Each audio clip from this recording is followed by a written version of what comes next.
It's a little bit cloudy ya. Ini kayaknya sih nggak hujan yang deras banget, itu enggak. Naik Ninja 1000-nya.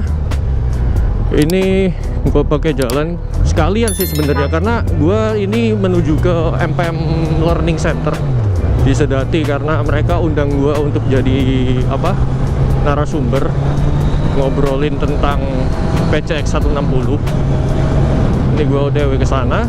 Si Maya gue tinggal ya kemarin di Kawasaki karena hujan coy, karena hujan terus Maya itu habis dipoles, habis di wax. Jadi kayak sayang aja gitu loh kalau dipakai becek-becek kan, ya sayang aja habis di wax soalnya gitu.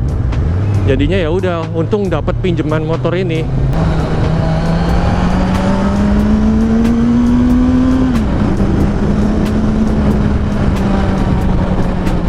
Oke. Ini by the way di Ninja 1000 ini gua pakai mode powernya yang L ya, yang low, bukan yang full. Ntar kita coba kalau mode yang full itu kayak gimana. Dia ini tahun 2000 berapa ya? 2014 kalau nggak salah sih Ninja 1000 ini.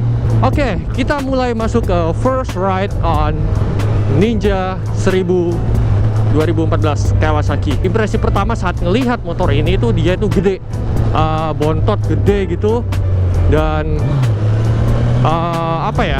kesannya itu kayak ngeri gitu loh. Tapi setelah dinaikin ya biasa aja sih, lumayan karena menang 4 silinder ya, jadi kayak tiba-tiba narik kayak gini nih, tiba-tiba narik gitu ya, menang gitu sih. Terus 1000 cc. Kesan saat pertama kali gua first ride ini itu ya standar lah, kayak seperti kurang lebih gua pertama kali naik Maya gitu, punya Maya pertama kali kan. Nah kayak gitu tuh, mungkin kayak dari 250 cc gua terus naik Maya itu tiba-tiba kayak ngejambak, dan beratnya ya lumayan gitu kan. Kagetnya itu cuman kayak di tarikan awalnya sama berat sih. Kalau berat itu gua bandingin sama Maya ya nggak terlalu jauh beda banget sih sebenarnya ya, nggak terlalu jauh beda banget. Power kalau Ninja 1000 ya nggak usah ditanya lagi ya, namanya 1000 cc gitu. Tapi kalau dibandingin sama 1000 cc yang lain, Ninja 1000 ini menurut gua lebih friendly sih, masih lebih friendly, karena ya gua udah pakai gitu kan.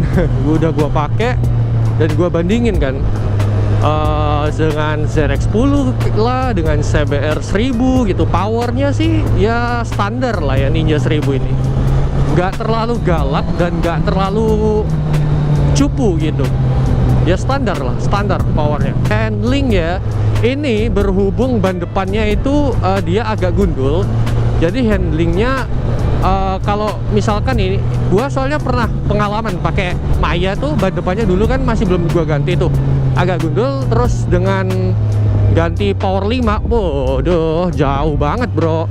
Terus ini ban belakang udah power 5 sih, tapi yang depan besok Senin mau diganti sama power 5. Nah dia itu handlingnya lumayan, maksudnya lumayan itu ya masih nimble kayak gini nih. Ini gue pakai ban depan yang agak gundul nih, masih lumayan enak gitu. Tapi kalau ntar dipakai dengan ban yang memadai, wow, jadi enteng coy, sumpah.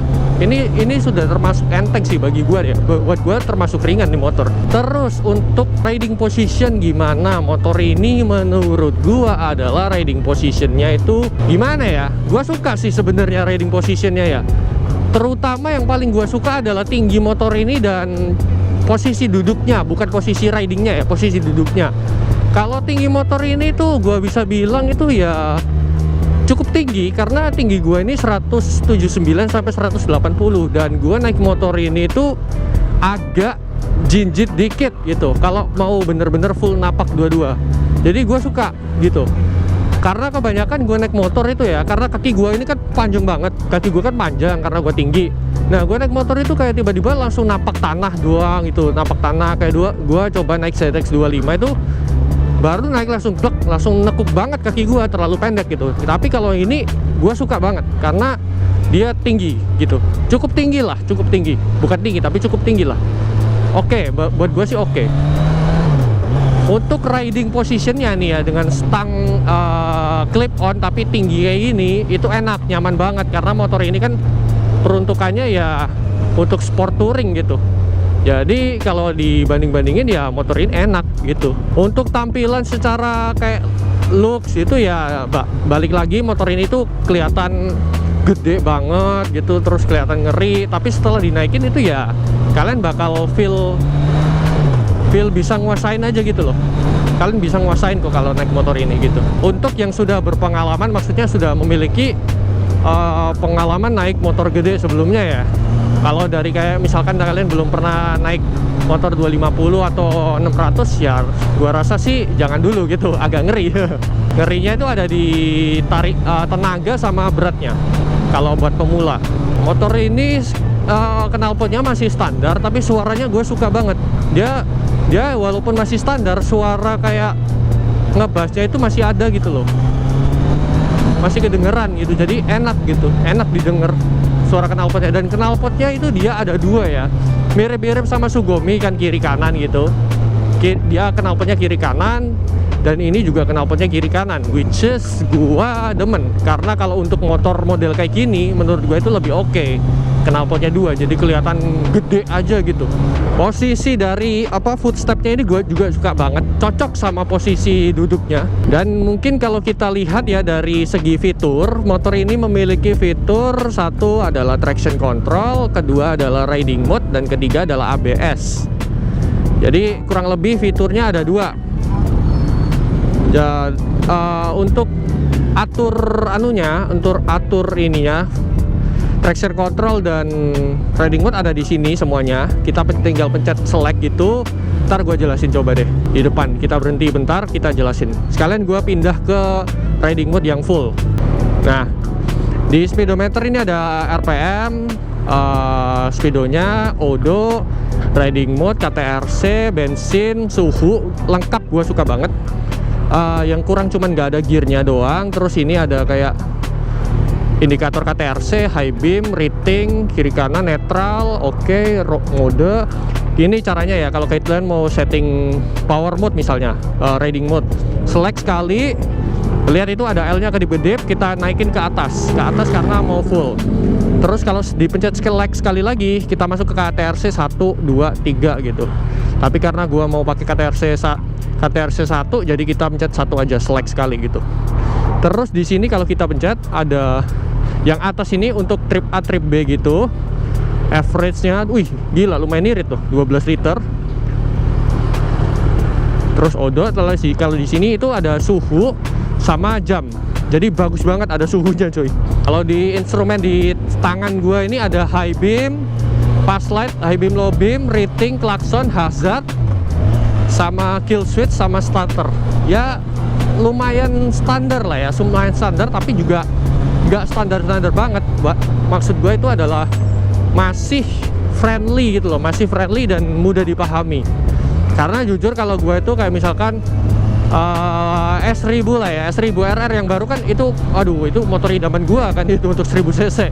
Itu terlalu ribet kan, ada banyak-banyak tombol gitu, pusing juga gitu. Tapi kalau ini dibikin simple aja karena ya hitungannya juga motor yang udah lama lah ya hitungannya, 2014 gitu. Tapi untuk kelas 2014 ini oke banget menurut gue sih. Karena gue sukanya itu ada lengkap dia, lumayan lengkap. Ada indikator bensin, riding mode, KTRC, suhu, terutama suhu. Nah itu pas banget lah gitu. Karena kalau misalkan di R6 gue ya, di Maya itu dia kan nggak ada itu indikator suhu. Jadi bingung juga gitu. Kalau misalkan kalian mau ngecek motor kalian radiatornya kurang atau panas apa-apa kan nggak bisa gitu ya, berdasarkan feeling yang kalian rasakan gitu. Kalau di R25 dulu tuh gua punya tuh R25 kan, dia ada indikator suhunya, dan radiator gua itu dulu pernah bocor.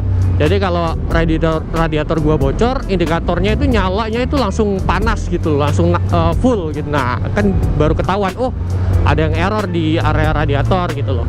Kalau nggak ada indikator kan kalian nggak tahu gitu.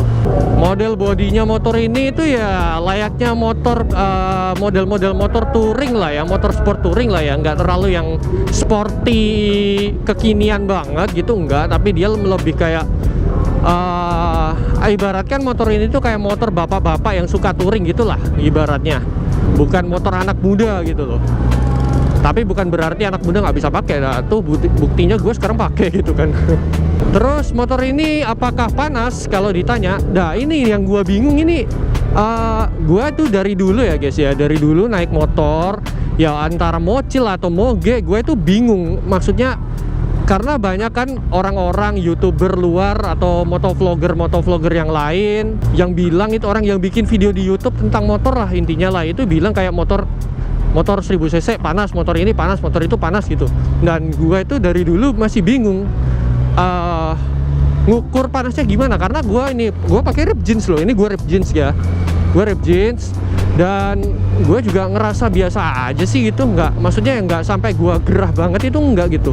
Dan untuk bensin ya, mungkin kalau kalian yang orangnya mempertimbangkan bensin kayak gue nih, gue perhitungan kalau bensin. Kalau bensin menurut gue sih motor ini cukup irit lah bisa dibilang ya, kalau dengan kondisi standar kayak gini ya. Motor ini bisa dibilang cukup irit karena tadi kan average itu dari kemarin gue cepet pakai sih, kemarin average rata-rata mungkin di angka 10 sampai 13, which is ya menurut gue sih lumayan irit. ER6 gue aja rata-ratanya 13 sampai 14 loh. Jadi ya kalian bisa kebayang aja kan ER6 itu borosnya seberapa. Ya gitulah. Ini udah di riding yang full ya, full riding mode yang full, bukan yang low lagi. Kita coba lihat ntar perbedaannya.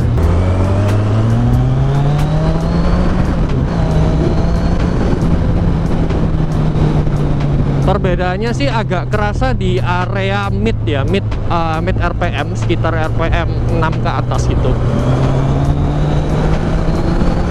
Nah, dia agak ngisi lagi gitu loh. Kayak mungkin performanya dia dikeluarin bener-bener gitu.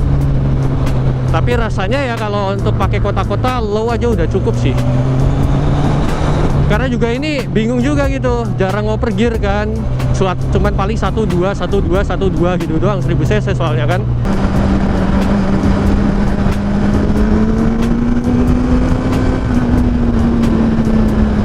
Anjay. Boleh sih, boleh powernya, boleh. Dia tiba-tiba kayak narik gitu loh untuk RPM mid-nya. Boleh. Ya like I said lah ya, motor ini kalau kalian baru pertama kali pemula naik moge, kalian rasanya jangan dulu naik motor ini gitu. Walaupun kalau bisa dibilang powernya itu ya standar gitu kalau untuk kelas 1000 cc ya.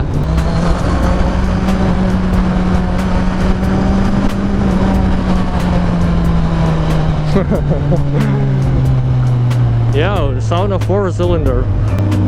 Nah, sekarang untuk pengereman gimana? Untuk pengereman ya, buat gua ini pengeremannya rem belakang sih biasa aja. Untuk rem depan sih enak. Dia rem depannya agak pakem gitu, jadi enak.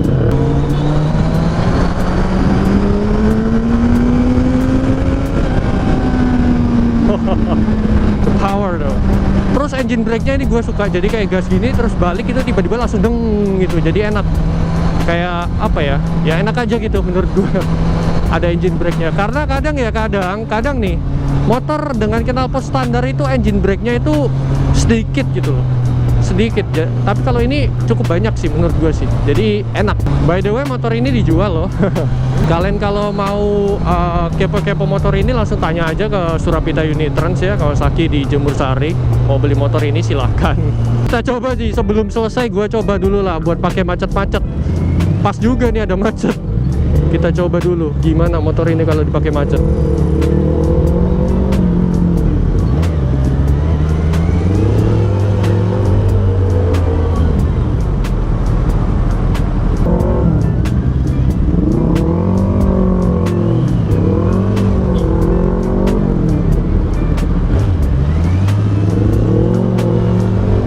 Oke, masih lumayan lah ya, gue bisa bilang dari tadi gue soft slip masih lumayan oke sih untuk seukuran motor segede ini.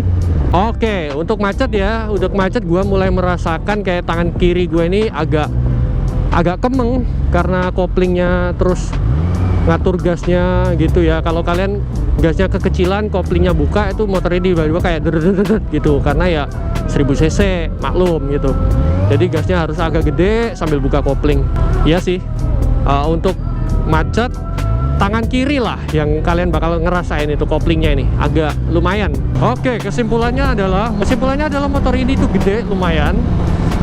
Kalau dilihat dari segi tampilan, motor ini adalah motor yang cocok untuk bapak-bapak yang suka touring gitu loh. Kalau untuk anak muda mungkin gua bakal looking for other options gitu.